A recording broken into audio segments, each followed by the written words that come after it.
Hello, everybody, and welcome back to the OCVarsity Gridiron Show, semifinal edition. I am Dan Albano, and in the Zoom machine today with us is Steve Fryer. We are talking about one of the best weeks of the football season, the semifinals, Fryer. We have, I think, 11 OC football teams have reached the Final Four in these ultra-tough power ranking brackets. And now it's just a question on how many teams are going to be in the finals that we'll be talking about next week. Yep, it's going to be amazing. We're going to be pretty busy the next couple of days, aren't we, Dan? It is an exciting week of football games on Friday, Thanksgiving with a short week next week. We'll have some teams that will be practicing, just before Thanksgiving, teams that will be playing the day after Thanksgiving for CIF titles. So it is a great time for high school football teams across Southern California. So we have to get into all these games right now. Steve, it's going to be a rapid fire edition of our semifinal show. Let's start in Division 14.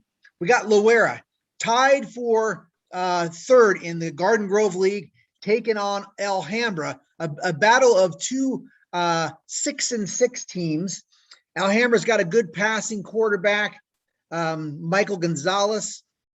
And who are you picking in this game in Division 14? Very interesting game. Loera has not defeated a team that was 500 or over until, they haven't beaten a team 500 over. Very interesting. Lance Neal came in, their first-year coach, was out at Laguna Beach. His athletic director went in there. I saw Loera play. And I saw him lose to Northwood 35-0. And, I came away thinking, Northwood's pretty good, but Loera's got some work to do. And apparently they did the work. They finished, like you said, third in the Garden Grove League. That was a really good league this year. You and I both saw Santiago, right? I did not, but I agree with you. It was a pretty good league. Well, Santiago was pretty tough, pretty good. And if you were hanging out in that league, and La Quinta was better this year, Rancho was always pretty good. So I think they're pretty battle tested. Alhambra has only beaten one team that was over 500, and that was Hamilton of Alonzo, who they Alhambra beat last week. So, I think the way that the schedules run out, the way they're playing right now, I like the Saxons going. I think like Saxons getting to the final. I like that. Yes, and I think you're hitting upon a theme for me that is going to come up in these higher divisions. I think for me, a big factor that I've kind of looked at is, how strong is your league, or how tough is the schedule you played? Because the records are not going to be that glamorous, 6-6 teams playing. So, and it's the new, playoff format. So that's going to be determinant. And I think this is a winnable game. I think Loera will win because I think Alhambra is on their level in Division 14. I think the advantage is going to go to, the Saxons, though they have to go on the road and win this game. I believe it's in Alhambra at Core Field. So let's Moorfield. Moor, Moorfield. Oh, excuse me, Moorfield. You got it, baby. Thank you. So Division Colorado. I know. Division 13. We have Arlington coming into Orange County to Glover Stadium to take on Anaheim in Division 13 semifinals. Right. This one is interesting because of Arlington is from a very tough league where they played teams like Norte Vista. They played Ramona. They played some pretty good teams in their league. And then they're taking on Anaheim, which really only has, I think, one pretty good strong team, which was Western. Yeah. So who do you like in this one? Anaheim 8-4. I'm going to go local again. I got to go with Anaheim. I know that you're talking about the opposition, Arlington playing a tougher schedule, but I think playing at home is going to be a good advantage for our colonist guys over at Anaheim. They lost pretty big to Western, 56-7. And then they've also lost a couple other good teams that I saw, like Westminster. But I think the home field advantage. This is a really tight game. Home field advantage worth what, 3 points? Yeah. So I think you're going to look at a really close game, and I think the colonists got a shot to win this one. All right. Well, like I said, I was kind of tipping my hand on looking at the league competition and the non-league schedules of these teams, Arlington's 4-7. They don't seem that imposing at all, Right. compared to the 8-4 Colonists, who are on a nice run, ran for a lot of yards last week. But I think Arlington looks like my pick, based on playing, the teams that they played, a little bit better duo, facing Norte Vista and Ramona. Pretty good Yeah. teams out of their league. So Yeah. I'm Like going North with, Vista was like 10-1 or 10-2 or something. Yeah. I got a couple 10-win teams in that league, that River Valley. all right, let's go to Division 12. Here's another interesting one. Woodbridge, second place team out of the Pacific Valley League, going to Quartz Hill. Woodbridge is 5-7, Quartz Hill 6-4. Quartz Hill Right. is also from a tough league. Played a couple teams, Highland, and they played Palmdale. Both those teams, I believe, were strong, pretty good playoff teams. I think they might both be alive in the semifinals. Right. And from higher divisions too, Division 6 for Highland, Division 10 for Palmdale. So this is concerning for me for the Warriors. Who do you have in this game? Quartz Hill's a tough place to go play, historically. So I think Quartz Hill's going to get this win. I like the way Woodbridge has been playing lately. Scored 48 points last week to beat Rosemead, but that's a tough road trip, man. Quartz Hill is probably going to win at home. Woodbridge got a sophomore quarterback, Edward Ma, who's doing pretty well. Junior running back Armstrong, who's doing well. Warriors rallied in their first round game against Norwalk in the fourth quarter, but I think their run ends, and I am also picking Quartz Hill because of that tough league that they are from.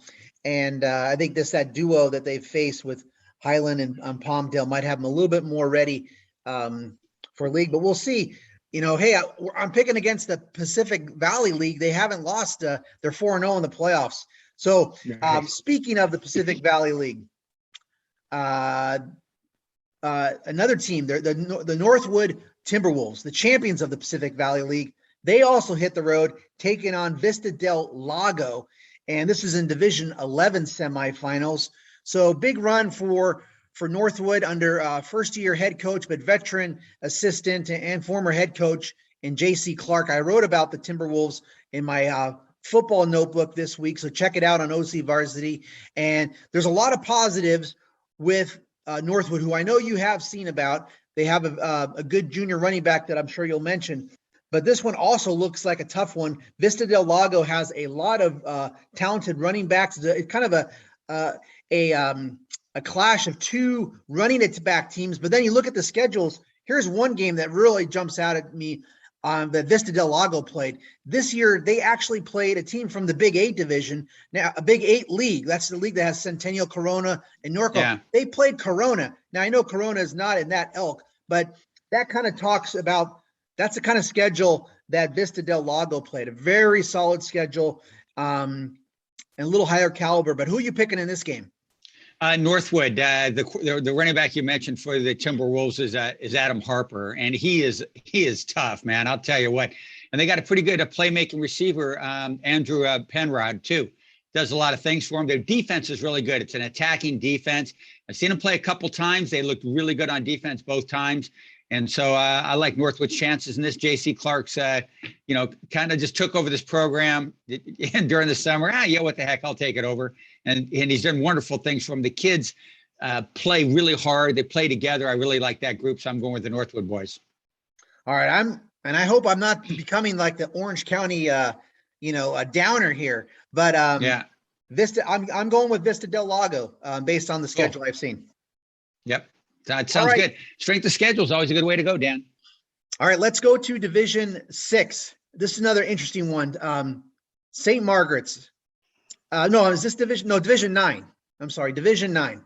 Yeah. St. Margaret's playing host to Claremont. Claremont's got on our radar last week because they beat the number 1 seed here in Division 9. They beat Laguna Beach handily. Claremont was on at home and beating the top seed. And then you got the Tartans with that great pass attack going. Jack Ruff, Will Stahl, really connecting a lot and scoring a lot of points. But speaking of schedules and strength of power ratings, Claremont really impressed me with their non-league schedule. They play teams like Altaloma, Bonita, Colony, all teams that have been they've been playing Orange County teams and we know are pretty solid. That was a 3 in a row non-league schedule. But then you turn around and look at St. Margaret's. I mean, they played St. Paul at home. They played St. Joseph of Santa Maria on the road. They played La Mirada. They played some good teams, even though they're a freelance schedule. I think the Tartans are flying under the radar. Who do you got in this game, Fryer?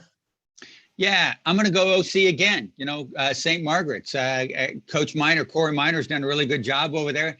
They played a freelance schedule, so they weren't a league. They had to kind of like pick and choose they could play. Like you say, they played St. Paul. They beat Capistrano Valley Christian, which was 8-2, and maybe should have been a playoff team. So, and it's a home game for St. Margaret's, and that's worth a handful of points too. So, Tartans. Yeah, I also got St. Margaret's in this one. I think this is a really good game. One of the better matchups, I think, of Friday. So I think that's going to be a really good, fun game to watch in Division 9. Let's go Division 6. How about Newport Harbor? What was the 4th place team out of the Sunset League? And they, speaking of strength of schedules and tough non-league schedules, did they play a doozy this year? They played J. Sarah. They played Capo Valley. They played Yorba Linda. Trabuco. They played seemingly all playoff teams just before they even got into the Sunset League, which ended up having a great playoff run with Losau and Edison and Corona Del Mar all winning playoff games. So Newport home against Dominguez in Division 6 to get to the finals. Coach Lofthouse, those playmakers, Josiah Lamarque and Cash Henjum popping off. I think the Sailors are going to get it done, get to the finals. How about you? When I saw Newport Harbor about mid-season, one thing they weren't doing they weren't able to get the ball to playmakers like Cash and Henjum. Now they're doing that. They're throwing the ball pretty well. They're distributing the ball to playmakers. They are on a roll. And like you say, playing in that Sunset League got them ready to go for the playoffs. Playing Corona Del Mar, Huntington, Edison, Losau. I like Newport Harbor to get this win. All right. We both got Harbor, Tars. All right. Division 5, as we keep on rolling, Orange County just showing its depth. I mean, we got the Glamour boys that we're rapidly approaching here in Division 1, Division 2.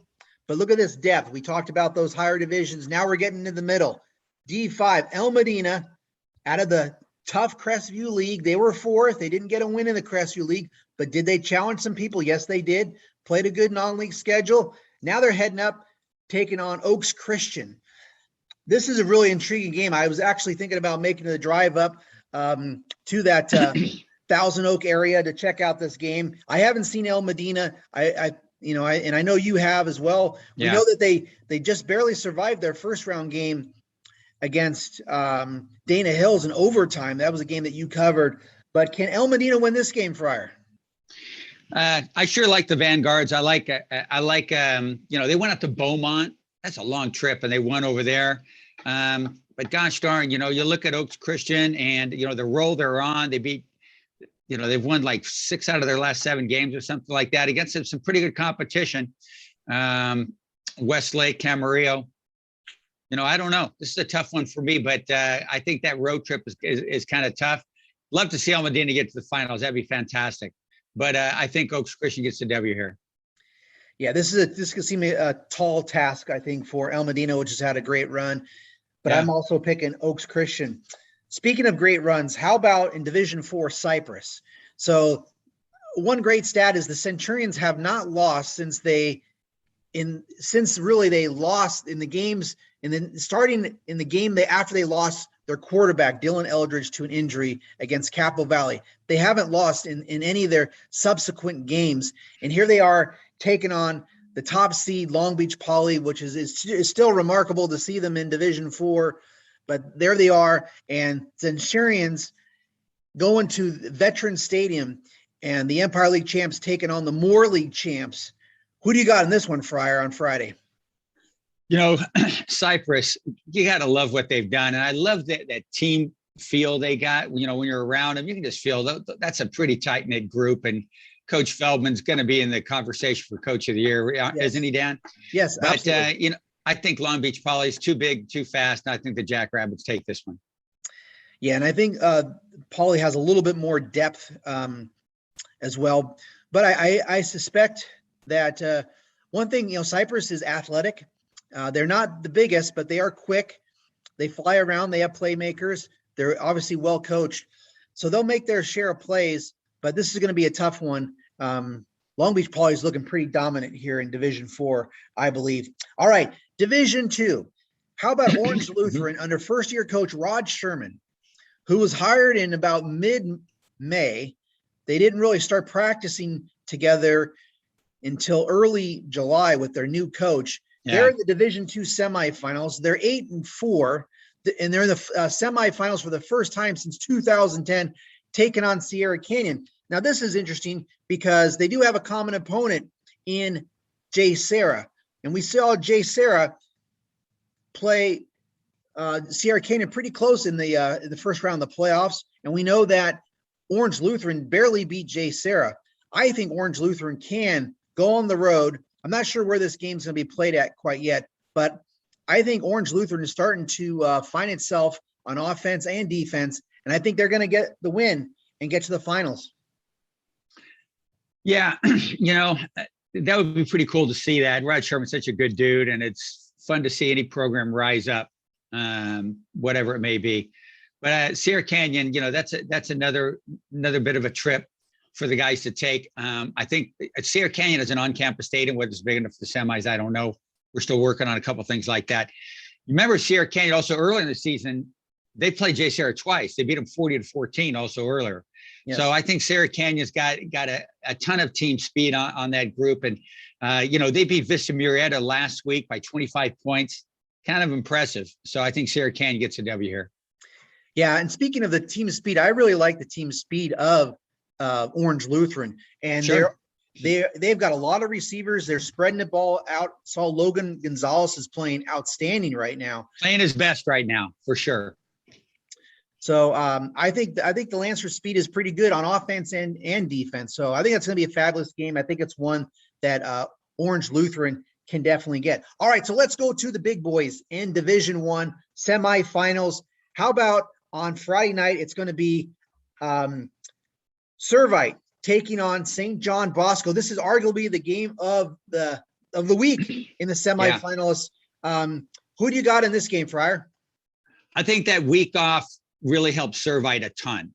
And, when they went in and played at Bosco 3 weeks ago, they just came off that emotionally draining, physically draining loss to Mater Dei. You're smiling because you know I'm picking Servite. I think they're going to do it. I got the feeling that they're going to do it. I'm going to be there. I'm going to watch that game. St. John Bosco is fantastic. Jason Negro's great coaches all over the gosh darn place. But dang, I really think that Coach Thomas is going to have those guys ready to go. It's a second chance. Hard to beat a good team twice. And it's hard to beat a good team like Bosco once. But I think Servite's a little different outfit than they were last time. And I think Servite's going to go in there and get the W. And I think T-Mac's going to have a great game. Mason Graham's going to be great. That linebacker crew with Manu back there. I think they're going to rise up. Brock Berline's going to make big plays. I like Servite's chances. I'm going with Servite. All right. That's a bold upset pick by Mr. Fryer. I saw these two teams playing week 10, and Servite's offense really struggled. Their defense played pretty well. They did give up some big plays and struggled, like a lot of teams struggled to get to like Pierce Clarkson, who's really elusive at quarterback. But the Braves are a big play team. They broke their big plays against Servite. So I go back to that Servite offense. That was a mysterious type game for like Tetro McMillan, only had like 2 catches in the game, didn't have the ton of targets. Bosco had the bracket. They double teamed him. They took him out. So it didn't seem like Servite had an answer. And then I look at the score last week against Santa Margarita. To me, is a little bit deceiving because going into the fourth quarter, Servite was leading like 13-3. So I'm still got concerns about the Servite offense. They're going to have a lot of firepower. So if Servite wins, then I guess they hid their cards in that week 10 matchup, and everyone will say, hey, they didn't want to show anything, and they got the jump on the Braves when it mattered. But I'm picking the Braves because they looked pretty superior to me offensively. watch, the Braves are coming off running for 600 yards against Los Al in the last week. That's awful impressive. So, but it's going to be a good game. I mean, Servite's really going to have to improve itself offensively. I'm not sure where they're at offensively right now. Yep, we're gonna find out. All right, now the last game in the first round, in the semifinals in Division I is going to be Mater Dei taking on Centennial Corona. Centennial Corona coming off a real impressive win against Mission Viejo. Who do you have in this one, Fryer? Mater Dei made the semis. Wow, I didn't see that coming. Mater Dei is going to win this game. I don't see anybody knocking them out. They're just too darn good, too polished everywhere. They're really good. Kicking game, you name it, they've got it all. I don't see anybody pushing Mater Dei out of this picture. Even despite everything that the Huskies did against the Diablos last week, that was awful impressive. They have a ton of running backs. They're playing good defense. There's even the great coach. Great coach. There's the chatter that the Huskies look maybe better than Mater Dei in the team's try scrimmage way back when when the COVID game got got canceled, when these teams were originally going to play. Yeah. None of that attracts you at all, Fryer? Yeah, it's interesting. I mean, Centennial's there for a reason. They're great. And certainly all the public school people would love to see Centennial do this, but Mater Dei just looks, I don't know, man. Every time I see them, they just like do everything right. How do you get CJ Williams wide open? Because Brainiac's over there. It's terrific. Things are on. They're flying. I don't see anybody knocking them down. I really don't. It'd be cool if Centennial does it, and it'd probably be good for football in Southern California.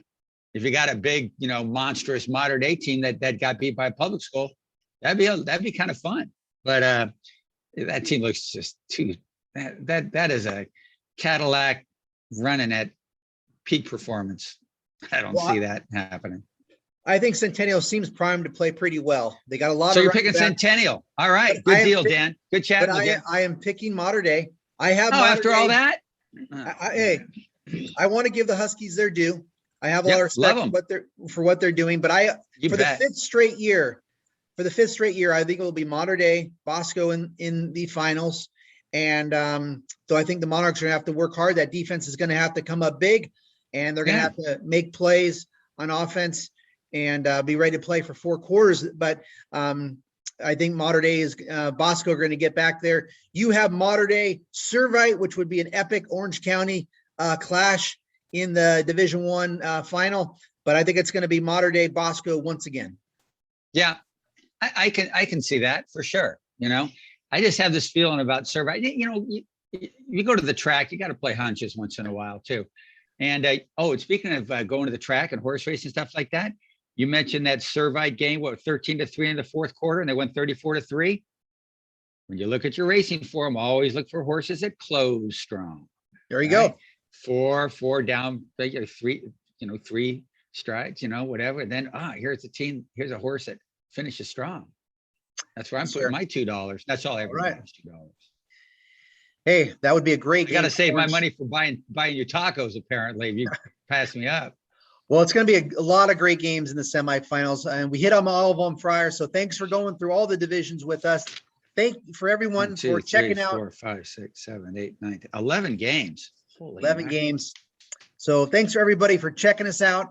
Be sure to follow all our coverage this week. Semifinals week, one of the best games weeks of the year. Thanks, everybody. We're going to do this next week too, right, Dan? We're doing this next week. Finals next week.